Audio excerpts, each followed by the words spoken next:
For Game 2 here for the Delta Force Global League Season 2 North American Warfare Finals. About to get into it. And again, Team Alpha now on the defense. Team Bravo now the attackers. Chat, I want to hear who you think's going to win. Will it be a 2-game series or will it go to Game 3? What do you think? I don't know. After the dominant performance from Team Alpha, I think they might close it out here, Tiff. But I'd be excited to see what we did in Game 3 with the new map and trying to pick those sides. Look, I always say prove me wrong. So if you're going to hear what Goj is saying, if he thinks Team Alpha is going to run it back, that's where you just have to have Team Bravo prove you wrong. We're getting word on the street that it's going to be Titan from Eternals Gaming that will be locking it in for Commander on Team Bravo, which, you know, I respect. However, when you think about that Eternals Gaming roster on Team Bravo, they originally played under Immortals for Season 1, and they were on that winning team, so they have the experience. The change here, Titan is the new player to that roster, and he is our commander. There's a look at our attacker spawns. Of course, they spawn on the backside of the gas station for most of them, and then over on the left-hand side as well. And of course, we've got that heli, so we'll see how it all pays out for them as they swing over to the attacking side for the first time. Let's see if it's as dominant as their opponents were able to take, or if it's going to take them a while to get through point A. Because I said this right when we ended the last map, and I think it's a pretty important note.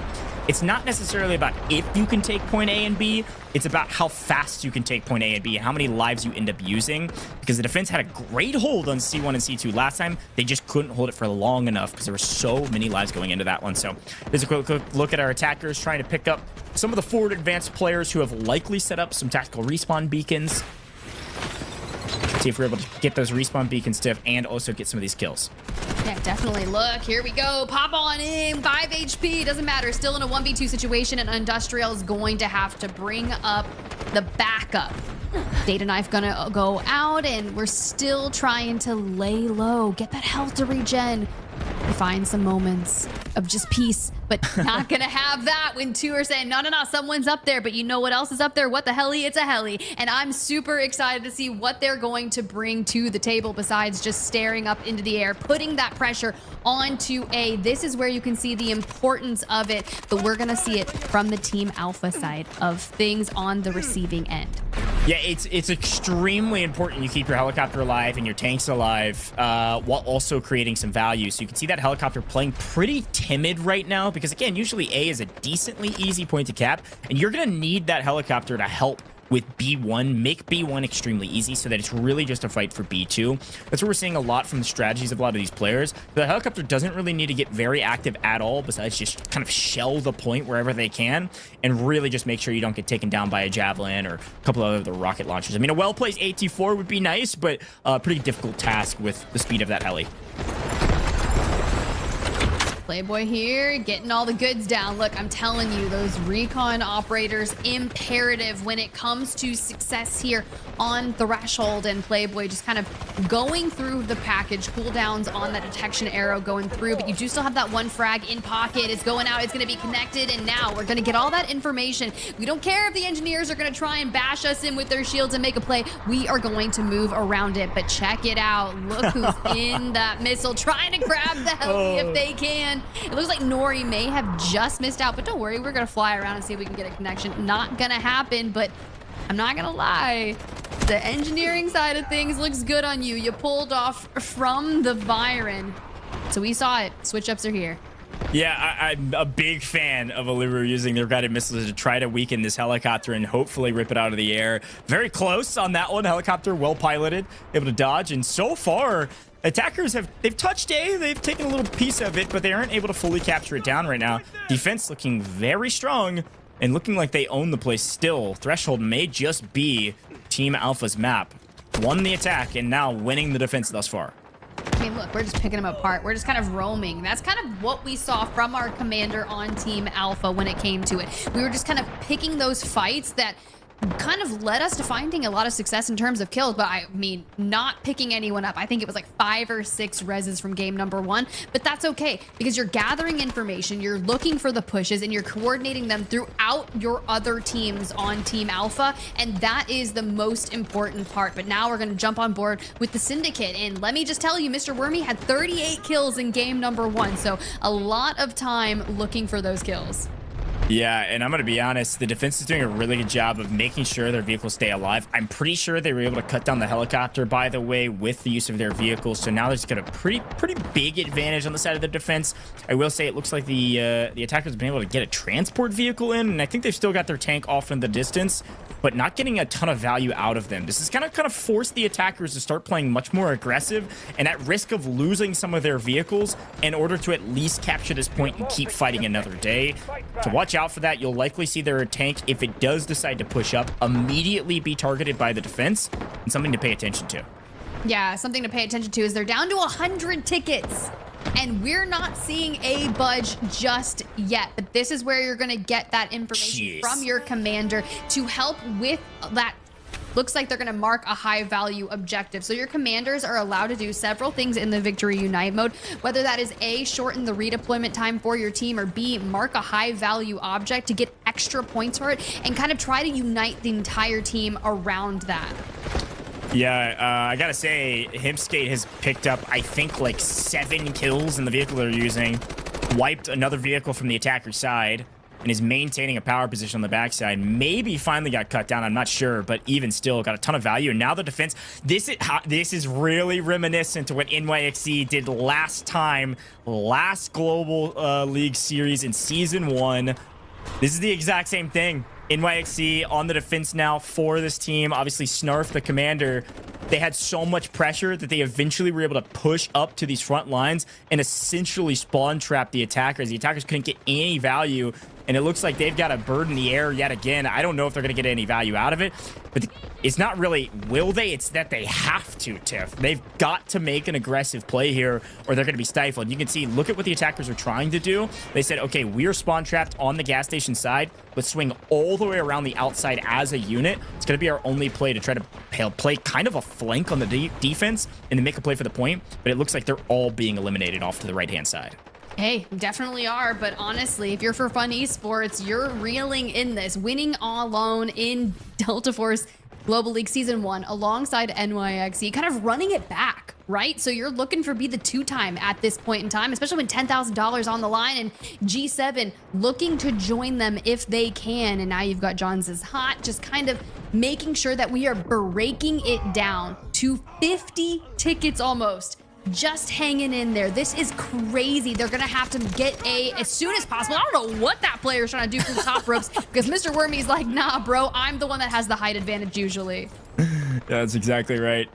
And a couple of heroes trying to make hero plays. The problem is there's just too many numbers. There's just too many defenders in the area. And this is brutal. Hempskate is really crushing it in the vehicle. You're seeing a ton of kills coming their way. The defense is repositioned on the backside of A. Bodies on point.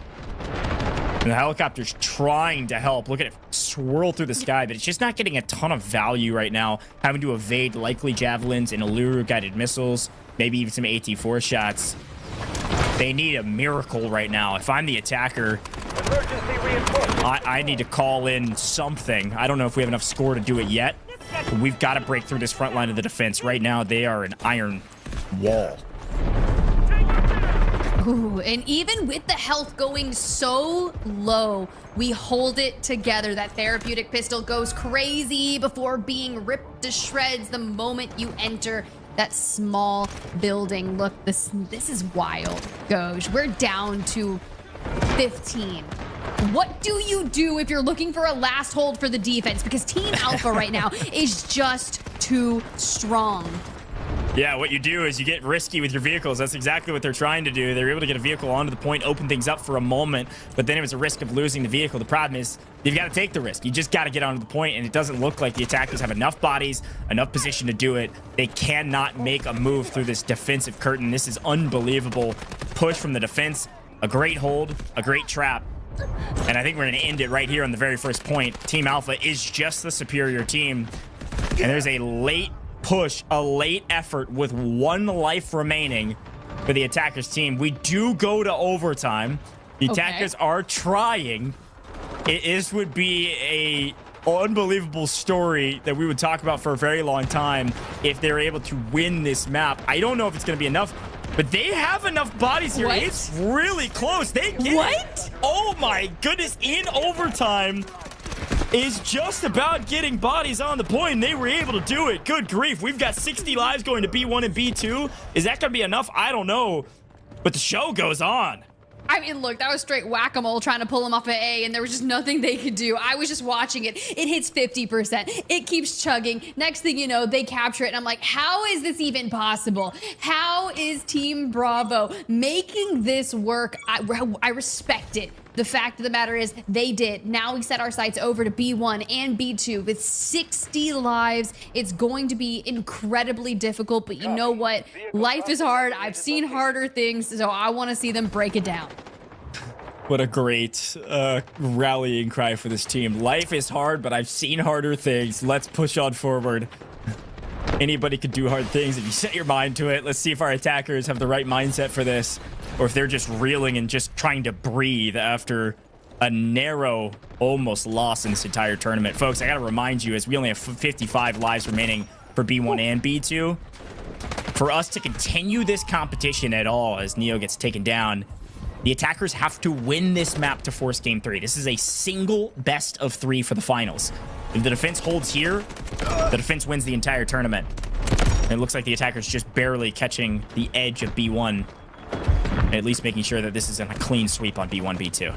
I was going to say, that was a good hold for the initial. They took away 21 of those lives, which if that's what they're going to get per push, you don't really have too many more efforts at it. So maybe you unite along the vehicle, bait out the defense's vehicle, because you can see them there in hot pursuit, that 1v1. It's going to be important, and look at that. It is going to be the attacking side with the victory when it comes to the 1v1 vehicles. Hey, you got to take the little wins where you can get them. I mean, hey, if you win the vehicle battle, you're at least going to have some firepower. The problem is you're running out of daylight already. Of course, you only had 60 lives going into B1, B2, a very tall task. Got to start with B1. Obviously, this is a much more kind of linear point almost, so you need to find some footing past this choke point if you want any success to be able to try to take B2. Getting kind of choked out here with this tent choke point, and they've got to push through, take B1, get some respawn beacons down so their team can spawn a lot closer so they can try to make a play for B2. Got a decent bit of footing on B1, but I don't think they've got enough bodies to actually capture that point.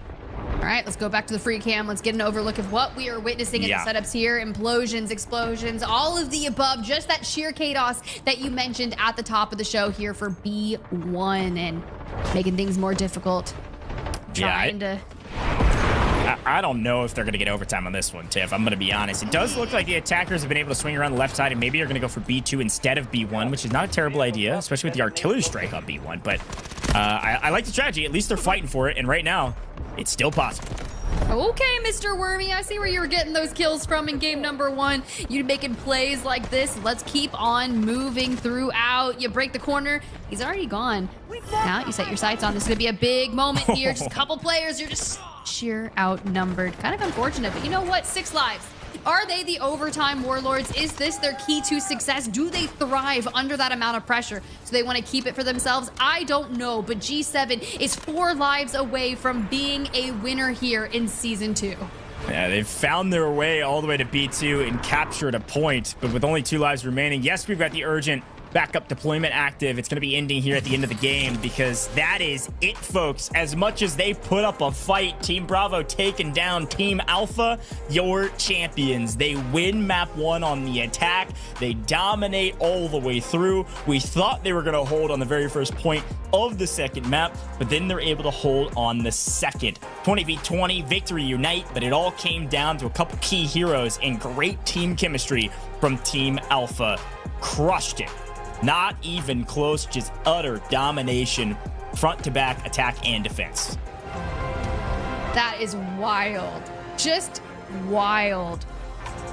Team Alpha, you are something. I'm sitting here just kind of flabbergasted at this point, moving forward, and was able to command a team to an extensive victory. So overall, I thought it was really impressive, and I would love to see it again. Yeah, well, let's take a look at the overall. This is between both games, and again, when you go 2-0, you better have higher score and a lot more kills, and that's exactly what we're seeing on our leaderboard here. We've got over 500,000 in our score totals between both games combined for all of our players, which is well over 100K lead over their opponents. Obviously, they go back-to-back in our best of 3 and win it all. But they also, just in the kill category, were slaying out. And at the end of the day, as much as we want to break down macro and all that good stuff, if you just outslay your opponents, you're probably going to win. And that's exactly what happened with over 250 kills more. That's absurd. Now let's take a look at our prizing. Who's won some cash? We know Team Alpha won $10,000, but oh my goodness, in 2 fairly quick games, TTV Zinsir, I see you, 88 rescues. Congratulations, top medic of the day, $500 going to your name. And then Snarf picked up top slayer with 66 kills between 2, again, fairly short games, both really impressive stat lines. And a big congratulations to both those teams for winning $500 apiece, Tiff, but also an extra $500 for being a part of Team Alpha. That's a $1,000 payday. Let's go. Yeah, look, it had to be incredibly close, especially when you're looking at 66 kills from Snarf. Had 34 after game number 1, but you know what? Not the top fragger, was actually Mr. Wormy with 38. So knowing that it was already really dicey coming into game 2, you just had to lay it down and focus up. And maybe that's exactly what he was prioritizing alongside leading the team, making sure that you got those frags. But regardless, a 32 kill game for game number 2, super consistent. Yeah, really good stuff. And just a quick behind the scenes, by the way, it was really close from the top slayer category. Like you mentioned, Snarf did pick up 66, as we're showing. Mr. Wormy only got outfragged by 3 kills, had 63 total kills, and Snarf had 66. Just barely outfragged.